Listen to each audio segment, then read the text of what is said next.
মার্কিন প্রেসিডেন্ট নির্বাচনে রুশ হস্তক্ষেপ ইস্যুতে মুয়েলারের তদন্ত প্রতিবেদন প্রকাশকে কেন্দ্র করে তোলপাড় চলছে যুক্তরাষ্ট্রে।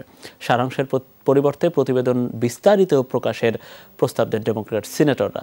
সিনেট অধিবেশনে ভেটো দিয়ে তা স্থগিত করে দেন রিপাবলিকান প্রতিনিধিরা।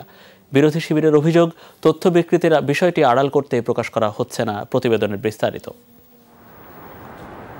মার্কিন প্রেসিডেন্ট নির্বাচনে রুশ হস্তক্ষেপ ইস্যুতে আলোচিত মুয়েলার তদন্ত প্রতিবেদন প্রকাশ করা হয় রোববার, যাতে বলা হয় মার্কিন প্রেসিডেন্ট নির্বাচনে জয়ের জন্য রাশিয়ার সাথে কোনো যোগসাজশ ছিল না ডোনাল্ড ট্রাম্পের। এরপর থেকেই তোলপাড় চলছে মার্কিন রাজনীতিতে।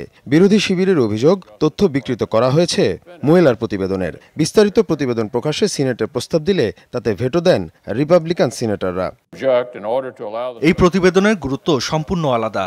আমরা মনে করি এর আলাদা গোপনীয়তার প্রয়োজন রয়েছে। তাই মুয়েলার প্রতিবেদনের বিস্তারিত যাতে প্রকাশিত না হয় সেই উদ্যোগ নিয়েছি আমরা, কারণ প্রয়োজনীয় যা যা দরকার তার সবটুকুই আছে সারাংশে। ডেমোক্র্যাট দলের সিনেটরদের অভিযোগ, প্রস্তাবে হস্তক্ষেপই প্রমাণ করে বিকৃত করা হয়েছে তথ্য। প্রতিবেদনের বিস্তারিত প্রকাশ করা হয়নি, শুধুমাত্র সারাংশের উপর ভিত্তি করে কিভাবে তা ঘোষণা করেন অ্যাটর্নি জেনারেল। এমনকি কবে প্রতিবেদন বিস্তারিত প্রকাশ করা হবে সে বিষয়েও কিছু পরিষ্কার বলা হচ্ছে না। তারপরও রিপাবলিকানদের এই হস্তক্ষেপই প্রমাণ করে মুয়েলার প্রতিবেদনের তথ্য বিকৃত করা হয়েছে। বিশ্লেষকরা বলছেন, এ ধরনের পদক্ষেপ ভবিষ্যতে আরো বড় ক্ষতির কারণ হবে ট্রাম্পের জন্য।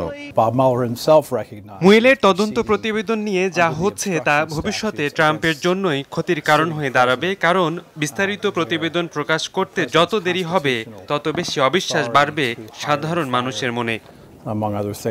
মুয়েলার প্রতিবেদনের সারাংশে বলা হয়, তদন্ত চলাকালে আইনি প্রক্রিয়াতেও কোনো বাধা দেননি মার্কিন প্রেসিডেন্ট, এমনকি হোয়াইট হাউস কিংবা তার সহযোগীরা। আর ট্রাম্পের বিরুদ্ধে যেহেতু কোনো অপরাধ প্রমাণিত হয়নি, সুতরাং রুশ হস্তক্ষেপ ইস্যুতে তাকে দোষী সাব্যস্ত করা যাবে না।